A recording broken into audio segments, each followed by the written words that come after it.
Hi friends and families, welcome to Free Baking Class by Elfin. இன்னைக்கு என்ன recipe பார்க்க போகிறோம் அப்படின்னா டியூட்டி ஃப்ரூட்டி கேக்கு தான் பார்க்க போகிறோம். இது டீ கேக்கு சிம்பிளாக செஞ்சிடலாம், குறைவான பொருட்களை வச்சு ஈஸியாக பண்ணிடலாம். நீங்கள் ஃப்ரீயாகவே பேக்கிங் கற்றுக்கணுமா இல்லை பேக்கிங் கற்றுக்க ஆவலாக இருந்து பக்கத்தில் கிளாஸஸ் இல்லையா, ஜஸ்ட் எங்கள் சேனலை சப்ஸ்கிரைப் பண்ணி ஃப்ரீ பேக்கிங் கிளாஸில் ஜாயின் பண்ணிக்கோங்க. இது முற்றிலும் இலவசமாக வழங்கக்கூடிய ஒரு கேக் பயிற்சி வகுப்பு. இதுக்கு நீங்கள் எந்த ஒரு ஃபீஸும் கட்ட தேவையில்லை, எந்த ஒரு எஜுகேஷன் குவாலிஃபிகேஷனும் இல்லை. ஸோ இதை ஃப்ரீயாகவே நீங்கள் பார்த்து ஜாயின் பண்ணி கற்றுக்கலாம். உங்களுக்கு உதவலாட்டி உதவுற ஒருத்தவங்களுக்கு இதை ஷேர் பண்ணுங்கள், அதுக்கு அவங்களுக்கு ரொம்பவே உதவியாக இருக்கும். வாங்க எப்படி செய்யலான்னு வீடியோக்குள்ளே பார்க்கலாம்.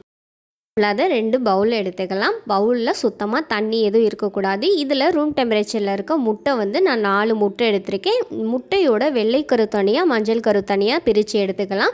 முட்டையோட வெள்ளைக்கருவில் மஞ்சள் கரு ஒரு துளி கலந்தாலுமே உங்களுக்கு எக்கு ஸ்டிஃபிக்காக பீட் ஆகி கிடைக்காது, அதாவது நுர மாதிரி பொங்கி வராது.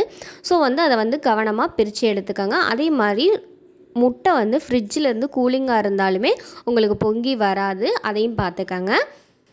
மாதிரி 4 முட்டையும் நான் முட்டையோட மஞ்சள் கரு தனியாக வெள்ளை கரு தனியாக செப்பரேட்டாக பிரித்து எடுத்துக்கிறேன்.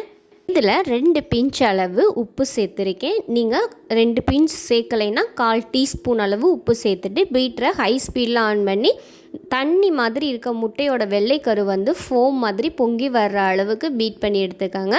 அதாவது கரெக்டாக ஒரு 1 நிமிஷம் அளவுக்கு பீட் பண்ணி எடுத்துக்கலாம்.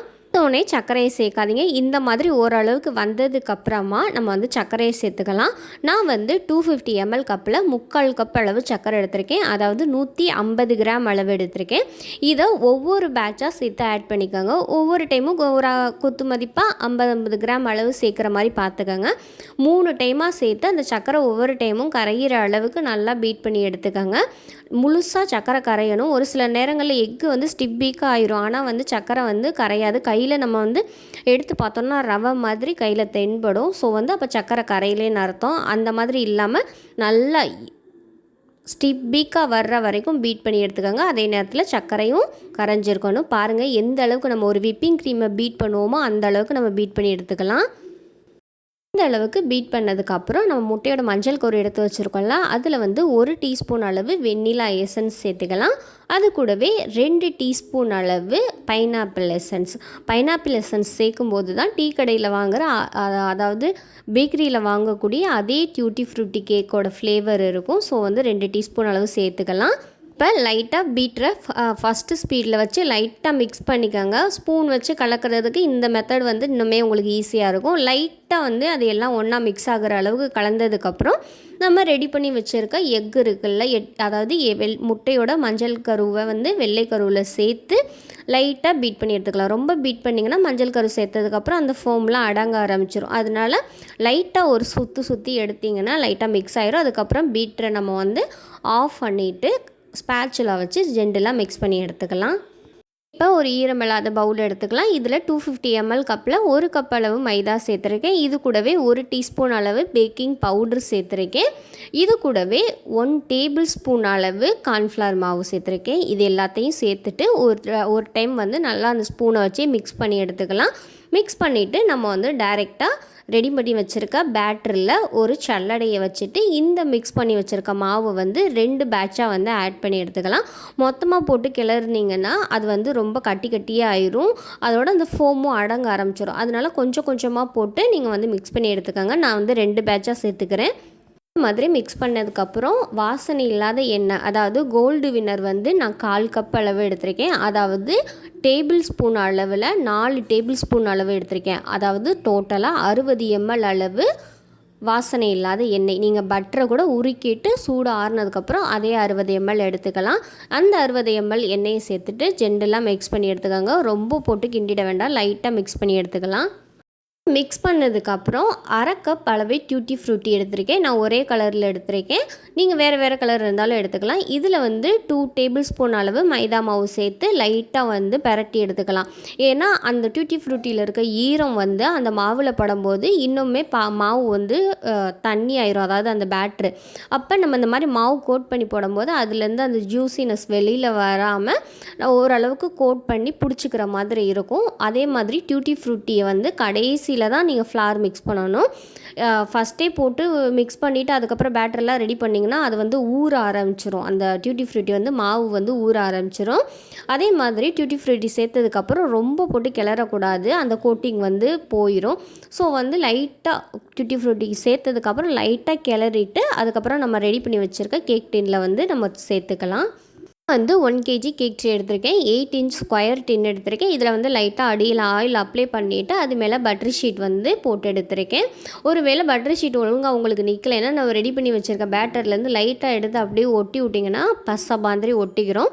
இப்போ நம்ம ரெடி பண்ணி வச்சுருக்க பேட்டரை வந்து இதில் நம்ம சேர்த்துடலாம். போட்டு டூத்பிக்கோ ஒரு ஸ்டிக்கோ வச்சு ரொம்ப இது பண்ண வேணாம், மைல்டாக வந்து நீங்கள் அப்ளை பண்ணி எடுத்துக்கோங்க. ஏன்னா அப்போ ரொம்ப போட்டு இது பண்ணிங்கன்னா டியூட்டி ஃப்ரூட்டிப்பெல்லாம் அடியில் போயிடும். ஸோ லைட்டாக வந்து ஈவன் மட்டும் பண்ணிக்கோங்க. 2 times வந்து லைட்டாக டேப் பண்ணிக்கோங்க, ரொம்ப பண்ண வேண்டாம், லைட்டாக ஈவன் ஆகிற அளவுக்கு. அதே மேலே வந்து நான் வந்து டியூட்டி ஃப்ரூட்டி வந்து போடுறேன், கொஞ்சம் பார்க்குறதுக்கு அழகாக இருக்கும், சாப்பிடும் போதும் க்ரன்ச்சியாக இருக்கும். இதில் வந்து மாவு கோட் பண்ணலை, வெறும் டியூட்டி ஃப்ரூட்டியை மேலாப்பில் நான் வந்து தூவி விடுறேன். உங்களுக்கு நட்ஸு அந்த மாதிரி ஏதாவது யூஸ் பண்ணுறா இருந்தால் கூட இதை வந்து யூஸ் பண்ணிக்கலாம். ஆனால் ரொம்ப சேர்த்துறாதீங்க, லைட்டாக வந்து சேர்த்தா போதும்.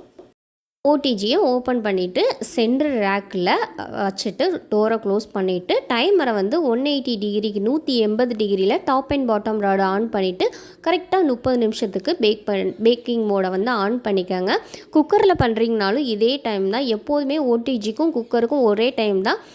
டெம்பரேச்சர் மட்டும்தான் மாறும், சிம்மில் வைக்கிறதா ஹையில் வைக்கிறதா இல்லை மீடியத்தில் வைக்கிறதா அது மட்டும்தான் மாறும். ஸோ ரெண்டுமே ஈவனாக தான் இருக்கும். இந்த மாதிரி ஒரு டூத்பிக் வச்சு நீங்கள் செக் பண்ணி பார்க்கும்போது டூத்பிக் வந்து ஒட்டாமல் வந்துச்சு அப்படின்னா அது வந்து க்ளீனாக வெந்திருக்குன்னு அர்த்தம். பாருங்கள் எந்த அளவுக்கு வெந்திருக்குன்னு. அதே மாதிரி ப்ரீஹீட் ஆன் பண்ணணுமா, ஆன் பண்ண தேவையில்லையா அப்படின்னு சொல்லிட்டு நிறைய பேர் கேட்குறீங்க.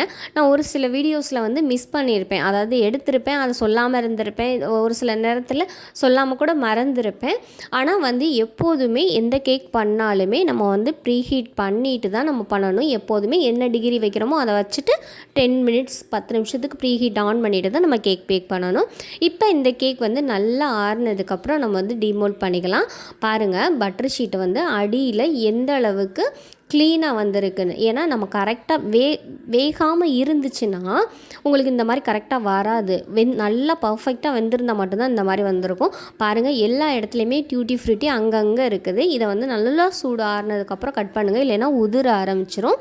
இப்போ நான் ஒரு நைஃப் வச்சு கட் பண்ணி காமிக்கிறேன். இந்த நைஃப் வந்து நம்ம கேக்கை வந்து ஸ்லைஸ் பண்ணுவோம்ல, அதாவது விப்பிங் க்ரீம் வச்சு பண்ணுறதுக்கு, பிளெயின் கேக் வச்சு பண்ணுறதுக்கு, அதுக்கு வந்து நம்ம இந்த நைஃபை வச்சு கட் பண்ணும்போது இது கரெக்டாக வரும். அதுவே இந்த மாதிரி டியூட்டி ஃப்ரூட்டி கேக்கு, நட்ஸு கேக்கு, அது மட்டும் இல்லாமல் ஃப்ளம் கேக்கு அதெல்லாம் கட் பண்ணும்போது நம்மளுக்கு வந்து இந்த நைஃப் கரெக்டாக வராது. நம்ம ஹாப்பி பர்த்டேக்கு வந்து யூஸ் பண்ணுவோம்ல, பர்த்டே கேக் வெட்டுவோம்ல, அந்த நைஃப் வச்சு நீங்கள் பண்ணும்போது கரெக்டாக வரும். நீங்கள் வேணால் ட்ரை பண்ணி பாருங்கள். நம்ம ரெடி பண்ணி வச்சுருக்க கேக்கை வந்து கட் பண்ணி காமிக்கிறேன். பாருங்கள் எந்த அளவுக்கு சாஃப்டாக, எந்த அளவுக்கு ஸ்பாஞ்சாக வந்திருக்குன்னு.